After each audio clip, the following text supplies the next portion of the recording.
পৃথিবীর সব দেশে বাস চলে রাস্তার উপর দিয়ে, আর আমাদের দেশে বাস চলে একে অপরের গায়ের উপর দিয়ে। এখানে বাস চালানো মানেই যুদ্ধ আর প্রতিযোগিতা। এদেশে নতুন ঝকঝকে একটি বাস রাস্তায় দেখলে অভিজ্ঞ ড্রাইভাররা করুণার চোখে তাকান, কারণ বাসের গায়ে ঘষা খাওয়ার দাগ, টোল খাওয়া বডি না হলে সেই বাস কোনো জাতের মধ্যেই পড়ে না। আর সেই গাড়ির ড্রাইভারের এখনো কোনো অভিজ্ঞতাই হয়নি। এদেশে কোন চালক কত অভিজ্ঞ তা বোঝা যায় তার বাসের গায়ে কতগুলো দাগ আছে তা দেখে। যে বাসের গায়ে যত বেশি দাগ সেই চালক তত বড় ওস্তাদ। প্রতিটি দাগের পেছনে আছে এক একটি বীরত্ব গাথা। কোনোটা হয়তো ফার্মগেটের জ্যামে অন্য বাসকে 1 ইঞ্চি জায়গায় হারিয়ে দেওয়ার চিহ্ন, আবার কোনোটা হয়তো মহাখালীর মোড়ে রেশারেশিতে জেতার গৌরব বহন করছে। এদেশে বাস চালকদের মধ্যে এক অদ্ভুত প্রতিযোগিতা কাজ করে। কে কার আগে যাবে, কে কার আগে যাত্রী তুলবে, এই নিয়ে চলে এক নিরন্তর শীতল যুদ্ধ। এই লড়াইয়ে তাদের প্রধান হাতিয়ার হলো ঘষে দেওয়া। দুটো বাসের মধ্যে যখন এক সুতার ব্যবধানও থাকে না, তখন আমাদের দেশের চালকেরা সেখান দিয়ে গাড়ি চালিয়ে দেন। এই ঘেঁষাঘেঁষির সময় যে আওয়াজ হয় তাতে আপনারা ঘটনা ভাবতে পারেন, কিন্তু চালকদের কাছে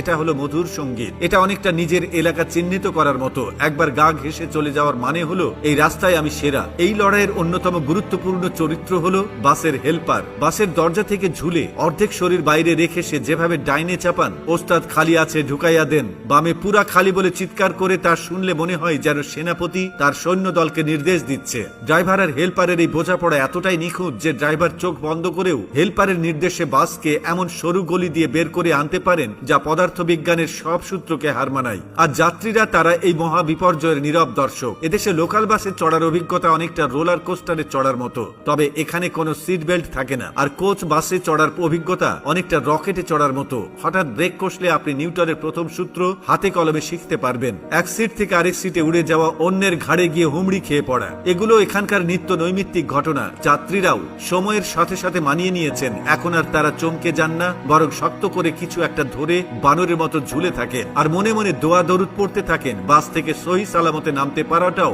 জীবনের একটা বিরাট সাফল্য। রাস্তার ট্রাফিক আইন কানুন বাস ড্রাইভারদের কাছে অনেকটা ঐচ্ছিক বিষয়। লাইন মেনে চলাকেও তারা দুর্বলতা ভাবেন। তাদের নিজস্ব এক অঘোষিত আইন আছে, জোর যার রাস্তা তার। হর্ন বাজানোটা এখানে শুধু সতর্ক করার জন্য নয়, এটা একটা ভাষা। ছোট হর্ন মানে সাইড দে, লম্বা হর্ন মানে রাস্তা থেকে ভাগ, আর একটানা হর্ন বাজানোর মানে হলো আজ তোর একদিন কি আমার একদিন। বাংলাদেশে বাস শিল্প এমন এক পর্যায়ে পৌঁছেছে যে এখন বিদেশ থেকে বহু বিদেশি এসে বাসে উঠে ব্লগ করে, আবার বলে আজ আমি পৃথিবীর সবচেয়ে বিপজ্জনক বাস রাইডিং করছি, ওয়েলকাম টু বাংলাদেশ। আর তাদের সেই ভিডিওর ভিউ হয় মিলিয়ন মিলিয়ন। আত্মসম্মান থাকলে অবশ্য কমেন্ট করার সাহস হবে না। বুঝুন তাহলে এই হলো দেশের অবস্থা।